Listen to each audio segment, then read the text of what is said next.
Hello everyone. आज ये crash course का तीसरा दिन है। तो आज हम लोग इलेक्ट्रोस्टैटिक पोटेंशियल एंड कैपेसिटेंस के इम्पोर्टेंट ऑब्जेक्टिव को डिस्कस करेंगे।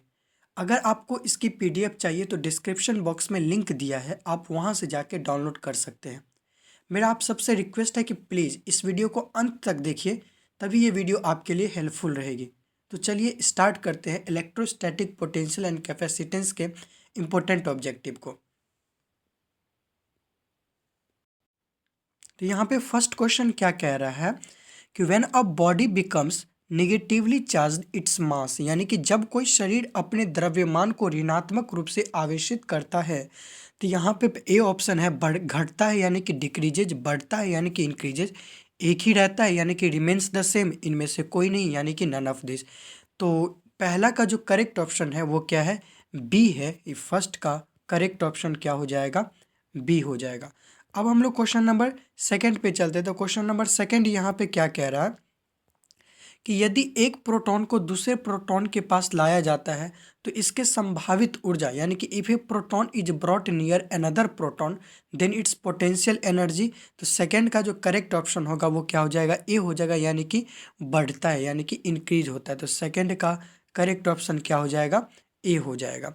अब हम लोग क्वेश्चन नंबर थ्री पे चलते हैं। तो यहाँ पे क्वेश्चन नंबर थ्री क्या बोल रहा है, ध्यान से हर एक क्वेश्चन को पढ़ना है कि यदि प्लेट के बीच एक बिंदु पर विद्युत क्षेत्र का मान स्थिर आवेश की स्थिति में एक समानांतर प्लेट संधारित्र ढांकता हुआ स्थिर दो के तेल में डूब जाता है, यानी कि if A parallel plate capacitor is immersed in an oil of dielectric constant 2 in condition of constant charge, the value of electric field at a point between the plates. तो इसका जो करेक्ट ऑप्शन जो होगा third का वो क्या हो जाएगा, बी हो जाएगा, यानी कि कारक 1/2 से घटता है यानी कि decreases bye a factor of 1/2। ठीक है, तो थर्ड का जो करेक्ट ऑप्शन होगा वो क्या हो जाएगा, बी हो जाएगा।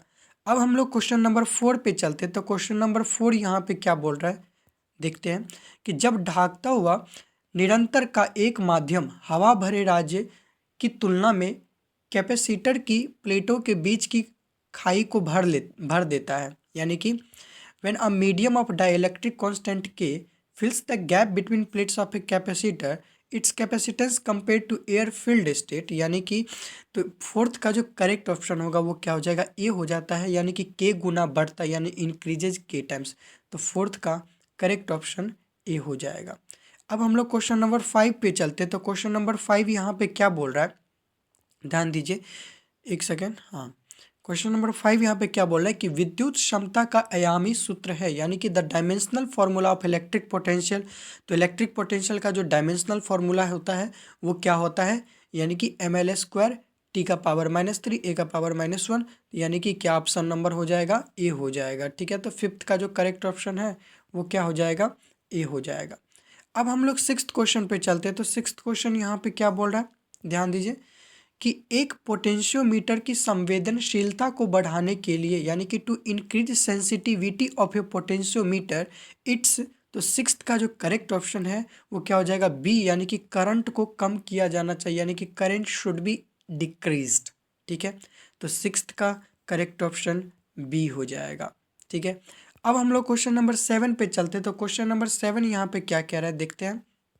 हाँ, क्वेश्चन नंबर सेवन यहाँ पे क्या कह रहा है कि यदि विद्युत क्षेत्र की लंबवत स्थिति P की विद्युत द्विध्रुवीय ऊर्जा को संभावित ऊर्जा को शून्य मान लिया जाए तो प्रत्येक के साथ थीटा कोण पर इसकी संभावित ऊर्जा दी जाती है, यानी कि if potential energy of an electric dipole of moment P in its position perpendicular to electric field is taken 0, then its potential energy at angle theta with E is given by। तो यानी कि seven का जो correct option होगा वो क्या हो जाएगा, बी हो जाएगा, यानी कि -PE हो जाएगा। तो सेवन का करेक्ट ऑप्शन बी हो जाएगा। अब हम लोग क्वेश्चन नंबर एट पे चलते हैं। तो क्वेश्चन नंबर एट यहाँ पे क्या बोल रहा है, ध्यान दीजिए कि समान राशियों को अलग अलग रेडियस यहाँ पे होगा, रेडियो इंग्लिश में लिखता, हिंदी में ऐसे हो जाता है, में दो अलग अलग चार्ज दिए जाते हैं। ठीक है, यानी कि equal charges are given to two spheres of different radii, the potential with, potential कितना हो जाता है, तो 8 का जो करेक्ट ऑप्शन है वो क्या हो जाएगा, ए हो जाएगा, यानी कि छोटे क्षेत्रों पर अधिक हो, यानी कि be more on smaller sphere. ठीक है, अब हम लोग क्वेश्चन नंबर 9 पे मूव करते हैं। तो क्वेश्चन नंबर 9 क्या बोल रहे हैं यहाँ पे, तो यानी हम लोग को ये ध्यान रखना है कि 8 का जो करेक्ट ऑप्शन है वो क्या है, ए है। ठीक है, क्वेश्चन नंबर 9 पे चलते हैं। क्वेश्चन नंबर 9 क्या बोल रहे हैं यहाँ पे कि विद्युत क्षेत्र द्वारा एक आवेश पर किए गए कार्य को एक बिंदु से दूसरे बिंदु को ले जाया जाता है जो कि एक धनात्मक सतह का होगा, यानी कि the work done by electric field on a charge taken from one point to another of an equipotential surface will be. तो 9 का जो करेक्ट ऑप्शन होगा वो क्या है, सी हो जाएगा। तो सी में देखते हैं हम लोग क्या है, यानी कि शून्य हो जाएगा, यानी कि 0 हो जाएगा। तो 9 का करेक्ट ऑप्शन सी हो जाएगा। ठीक है, अब हम लोग क्वेश्चन नंबर 10 पे चलते हैं। तो क्वेश्चन नंबर 10 यहाँ पे क्या बोल रहा है, ध्यान दीजिए कि एक विद्युत द्विध्रुवीय उस पर बल में वर्णित क्षेत्र में एक्स अक्ष के समानांतर रखा जाता है, यानी कि an electric dipole is placed parallel to x axis in the field described in the force on it will be. The force जो होगा वो कितना हो जाएगा, तो 10 पे जो होगा वो कितना होगा, 10 का जो आंसर होगा वो अलोंग एक्स एक्सिस। ठीक है, तो वो 10 का जो करेक्ट ऑप्शन है वो क्या हो जाएगा, सी हो जाएगा। ठीक है, 10 का करेक्ट ऑप्शन सी हो जाएगा। ठीक है, अब हम लोग क्वेश्चन नंबर 11 पे मूव करते हैं। तो क्वेश्चन नंबर 11 यहाँ पे क्या बोल रहा है, ध्यान दीजिए कि विद्युत द्विध्रुवीय पल P के बराबर है जो कि इस पर काम करेगा, यानी कि the electric dipole moment is P equal to P I, the torque on it will be. तो यहाँ पे 11 का जो करेक्ट ऑप्शन जो होगा वो क्या हो जाएगा, ए हो जाएगा, यानी कि जेड अक्ष के साथ, यानी कि अलोंग जेड एक्सिस। तो 11 का करेक्ट ऑप्शन ए हो जाएगा। ठीक है, अब हम लोग क्वेश्चन नंबर 12 पे चलते हैं। तो क्वेश्चन नंबर 12 यहाँ पे क्या बोल रहा है, एक विद्युत द्विध्रुवीय ऊर्जा की संभावित ऊर्जा पर P के बराबर है। तो पी आई होगा, यानी कि the potential energy of an electric dipole having moment P equal to P I will be. तो 12 का जो करेक्ट ऑप्शन होगा वो क्या हो जाएगा, सी हो जाएगा, यानी कि शून्य हो जाएगा। तो 12 का करेक्ट ऑप्शन सी हो जाएगा। अब हम लोग क्वेश्चन नंबर 13 पे चलते हैं। तो क्वेश्चन नंबर 13 यहाँ पे क्या बोल रहा है कि निम्नलिखित में से कौन सा बचाया एक पृथक कंडक्टर के लिए स्थिर है, यानी कि which of the following ratios are constant for an isolated conductor. तो 13 का जो करेक्ट ऑप्शन होगा वो ए हो जाएगा, यानी कि कुल शुल्क उसके बट्टा में क्या हो जाएगा, क्षमता, यानी टोटल चार्ज अपॉन पोटेंशियल हो जाएगा। तो 13 का करेक्ट ऑप्शन ए हो जाएगा। ठीक है, क्वेश्चन नंबर 14 पे चलते हैं। तो क्वेश्चन नंबर 14 यहाँ पे क्या बोल रहा है कि यदि एक इलेक्ट्रिक द्विध्रुवीय एक समान विद्युत क्षेत्र में रखा जाता है तो उस पर परिणामी विद्युत बल होता है, यानी कि 14 का जो करेक्ट ऑप्शन जो होगा वो क्या हो जाएगा, ए हो जाएगा। ठीक है, तो हमेशा शून्य होता है, यानी कि ऑलवेज 0। तो 14 का करेक्ट ऑप्शन ए हो जाएगा। अब हम लोग क्वेश्चन नंबर 15 पे चलते हैं। तो क्वेश्चन नंबर 15 यहाँ पे क्या बोल रहा है, ध्यान दीजिए कि एक अलग गोलाकार चालक की क्षमता n के लिए बढ़ जाती है जब एक भूकंप संकेंद्रित चालन से घिरा होता है जो गोले की त्रिज्या के अनुपात में होता है, यानी कि the capacity of an isolated spherical conductor increases to n times when surrounded by an earthed concentric conducting sphere, the ratio of the radii of the squares is.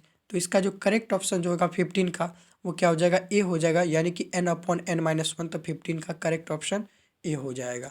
ठीक है, अब हम लोग क्वेश्चन नंबर 16 पे चलते हैं। तो क्वेश्चन नंबर 16 यहाँ पे एक्चुअली बोल क्या रहा है, सबसे पहले तो वो समझिए कि ढाकता हुआ माध्यम की प्रति इकाई मात्रा में ढाकता हुआ द्विध्रुवीय पल कहा जाता है, यानी कि the electric dipole moment per unit volume of an electric dielectric medium is called. तो 16 का जो करेक्ट ऑप्शन होगा वो क्या हो जाएगा, ए हो जाएगा, यानी कि ध्रुवीकरण वेक्टर, यानी कि पोलराइजेशन वेक्टर। ठीक है, तो अब हम लोग क्वेश्चन नंबर 17 पे चलते हैं। तो क्वेश्चन नंबर 17 यहाँ पे क्या बोल रहा है कि विद्युत समाई के आयामों में निहित है, यानी कि the dimensions of electric capacitance are contained in. तो 17 का जो करेक्ट ऑप्शन होगा वो क्या हो जाएगा, ए हो जाएगा, यानी कि m का पावर -1, l का पावर -1, t का पावर 4 और a का पावर 2 हो जाएगा। तो 17 का करेक्ट ऑप्शन ए हो जाएगा। ठीक है, अब हम लोग क्वेश्चन नंबर 18 पे चलते हैं। तो क्वेश्चन नंबर 18 यहाँ पे क्या बोल रहा है वो भी देखते हैं अच्छे से। क्वेश्चन नंबर 18 बोल रहा है कि यदि एक ढाकता हुआ एक समानांतर प्लेट संधारित्र के दो प्लेटों के बीच रखा जाता है तो समाई का मूल्य, यानी कि if A dielectric is placed between two plates of A parallel plate capacitor, the value of capacitance is, तो कैपेसिटेंस का वैल्यू जो होगा कितना हो जाएगा, 18 का ए होगा, यानी कि इंक्रीजेज, यानी क्या होता है, बढ़ता है, बढ़ती है। ठीक है, अब हम लोग क्वेश्चन नंबर 19 पे चलते हैं। तो क्वेश्चन नंबर 19 क्या बोल रहा है कि धातु की ढाकता हुआ स्थिरांक, यानी कि the electric constant of metal is, तो 19 का जो करेक्ट ऑप्शन होगा वो क्या हो जाएगा, बी हो जाएगा, यानी कि इनफाइनाइट हो जाएगा। तो 19 का करेक्ट ऑप्शन बी हो जाएगा। अब हम लोग क्वेश्चन नंबर 20 पे चलते हैं। तो क्वेश्चन नंबर 20 यहाँ पे क्या बोल रहा है, हाँ, क्वेश्चन नंबर 20 बोला कि किस कोण पर दो विद्युत क्षेत्र रेखाएं एक दूसरे को काटती है। बहुत ही इंपॉर्टेंट क्वेश्चन और पूछा गया एग्जाम में। ठीक है, कि at what angles two electric field lines intersect each other, तो 20 का करेक्ट ऑप्शन है डी हो जाएगा, यानी कि डू नॉट इंटरसेक्ट, ये कभी इंटरसेक्ट नहीं करता। क्वेश्चन नंबर 21 पे चलते हैं। तो क्वेश्चन नंबर 21 यहाँ पे क्या बोल रहा है कि एक गोलाकार कंडक्टर को आरोप है कि केंद्र में विद्युत क्षेत्र की तीव्रता होगी, यानी कि spherical conductor is charged the electric field intensity at its concentric will be, तो 21 का जो करेक्ट ऑप्शन होगा वो क्या हो जाएगा, बी हो जाएगा, यानी कि शून्य हो जाएगा। तो 21 का करेक्ट ऑप्शन बी हो जाएगा। अब हम लोग क्वेश्चन नंबर 22 पे चलते हैं। तो क्वेश्चन नंबर 22 यहाँ पे बोल क्या रहा है, सबसे पहले तो वो देखते हैं कि संधारित्र की प्लेटों के बीच एक ढाकता हुआ की शुरुआत के द्वारा एक समानांतर प्लेट संधारित्र की समाई, यानी कि the capacitance of A parallel plate capacitor by the introduction of A dielectric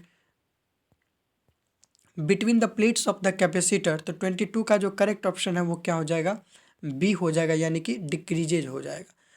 अब हम लोग क्वेश्चन नंबर 23 पे चलते हैं। तो क्वेश्चन नंबर 23 यहाँ पे क्या बोल रहा है, ध्यान दीजिए कि 100 सी में प्रत्येक सी, अच्छा, सी में प्रत्येक सी 3 कंडेंसर जी से जुड़े हैं तो इनके क्षमता होगी, यानी कि condenser each of capacity C are connected in series then their equivalent capacity will be, 23 का जो करेक्ट ऑप्शन होगा वो क्या हो जाएगा, सी हो जाएगा। तो 23 का करेक्ट ऑप्शन सी हो जाएगा। ठीक है, यानी कि C/3 हो जाएगा। अब हम लोग क्वेश्चन नंबर 24 पे चलते हैं। तो क्वेश्चन नंबर 24 यहाँ पे क्या बोल रहा है, ध्यान दीजिए कि पॉइंट चार्ज Q को एक अन्य पॉइंट चार्ज कैपिटल Q के चारों ओर घुमाया जाता है जो कि इस पर विद्युत क्षेत्र द्वारा किए गए एक गोलाकार पथ कार्य में होगा। तो 24 का जो करेक्ट ऑप्शन होगा वो क्या हो जाएगा, ए हो जाएगा, यानी कि 0। तो 24 का करेक्ट ऑप्शन ए हो जाएगा। अब हम लोग क्वेश्चन नंबर 25 पे चलते हैं। तो क्वेश्चन नंबर 25 यहाँ पे क्या बोल रहा है, ध्यान दीजिए कि यदि दो आवेशों के बीच की दूरी बढ़ जाती है तो इलेक्ट्रोस्टैटिक संभावित ऊर्जा का मान बढ़ जाता है। तो 25 का जो यहाँ पे क्या बोला कि if distance between two charges is increased then the value of electrostatic potential, तो एनर्जी, तो यहाँ पे क्या हो जाएगा, 25 का जो आंसर वो क्या हो जाएगा, डी हो जाएगा, यानी कि बढ़ सकता है या घट सकता है, में इंक्रीजेज और डिक्रीजेज। ठीक है, तो अब हम लोग क्वेश्चन नंबर 26 पे चलते हैं। तो क्वेश्चन नंबर 26 यहाँ पे क्या बोल रहा है, ध्यान दीजिए कि यदि दो अलग अलग चालन क्षेत्र अलग अलग चार्ज करने के बाद जुड़े हुए हैं, यानी कि if two conducting spheres are connected after charging separately then, तो 26 का जो करेक्ट ऑप्शन है वो क्या हो जाएगा, बी हो जाएगा, यानी कि दोनों प्रभार संरक्षित रहते हैं, यानी कि both spheres energy will remain conserved. तो 26 का करेक्ट ऑप्शन बी हो जाएगा। अब हम लोग 27 पे चलते हैं। तो 27 पे यहाँ पे क्या बोल रहा है कि दो कंडक्टरों के बीच चार्ज साझा करने के कारण होने वाली ऊर्जा का नुकसान निर्भर करता है, यानी कि the loss of energy taking place due to sharing of charge between two conductors depends upon, तो 27 का जो करेक्ट ऑप्शन होगा वो क्या हो जाएगा, बी हो जाएगा, यानी कि PD का वर्ग, यानी कि स्क्वायर ऑफ PD हो जाएगा। ठीक है, अब 28 क्वेश्चन नंबर हम लोग चलते हैं और यहाँ पे 28 क्वेश्चन नंबर क्या बोल रहा है देखते हैं कि डिबाई की इकाई, यानी कि Debye is the unit of, तो ये तो सबको मालूम होना चाहिए, अगर नहीं मालूम है तभी आप याद कर लो, एग्जाम में पूछा गया क्वेश्चन है। तो 28 का सी जो है, 28 का क्या ऑप्शन हो जाएगा, सी होगा, यानी कि विद्युत द्विध्रुवीय गति, यानी कि इलेक्ट्रिक डाइपोल मोमेंट हो जाएगा। तो 28 का सी ऑप्शन करेक्ट है। ठीक है, तो इसी तरीके से हम लोग अब नेक्स्ट चैप्टर पे भी ऑब्जेक्टिव देखेंगे। सिलेबस का टेंशन मत लीजिए, सिलेबस एग्जाम से पहले आपको ख़त्म करवा दिया जाएगा। ठीक है, बस आपको क्या है कि जितने भी इंपॉर्टेंट ऑब्जेक्टिव बता रहा हूँ सबको याद कर लेना है। ठीक है, इसका पीडीएफ डिस्क्रिप्शन बॉक्स में लिंक दिया रहेगा, आप वहाँ से जाके फ्री ऑफ कॉस्ट डाउनलोड कर लीजिए, उसका प्रिंट आउट निकलवा लीजिए और सभी का आंसर टिक मार के अच्छे से देखिएगा। ठीक है, वीडियो को कोशिश जरूर करना कि अंत तक देखना, ये मैं शुरू में भी बोलता हूँ और अंत में भी एक बार बोल रहा हूँ। अगर आप नहीं देखे हो अभी भी तो एक बार अच्छे से जाके फिर से दोबारा देख लो। और इससे पिछले बार 2 वीडियो जो और अपलोड हो चुके हैं फर्स्ट चैप्टर का, तो वो भी आप देख लो, तो आपको ये 2 चैप्टर जो है फुल्ली कमांड हो जाएगा। मिलते हैं हम नेक्स्ट चैप्टर में, यानी कि नेक्स्ट वीडियो में एक नेक्स्ट चैप्टर यानी कि करंट चैप्टर से हम लोग इंपॉर्टेंट ऑब्जेक्टिव को डिस्कस करेंगे। तब तक के लिए थैंक यू सो मच।